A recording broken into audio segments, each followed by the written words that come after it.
Çka po prisni prej kësaj ose piktiva vazhdimi prej kësaj seance që ka nisur me 15 prill? Është tentimi i radhës për me zgjedh kryetarin apo kryetaren e kuvendit, për momentin duket se jemi në një blokad.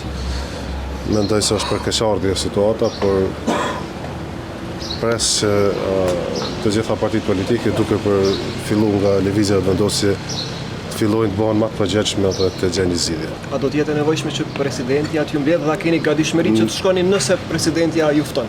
Kjo është pyetje për gatishmërinë, për çku është pyetje për kryetarin e partisë.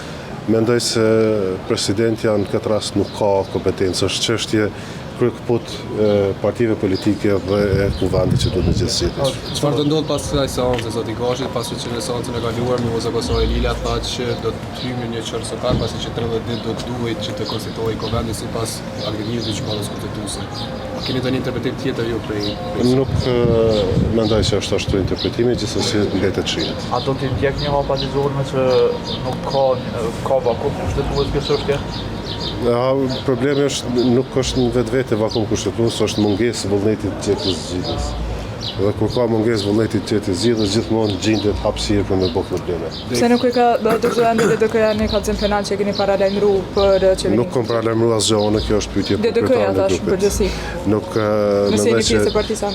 Unë jam pjesë e partisë, por nuk flas në emër të partisë apo grupit parlamentar. Jam për aty që kam një mendim pak më ndryshe për këtë çështje. E kur do të vazhdoni? Cili është mendimi ju i ndryshe për këtë çështje? Vazhdoni këtë çështje. Do të vazhdoj deri në gjendet një zgjidhje, Cili është mendimi ju i ndryshe për këtë çështje? Mendoj se duhet gjendet një zgjidhje deri në atë ditë. Cili është mendimi ju i ndryshe për këtë çështje? Kësaj çështje nuk mendoj se është publike apo më.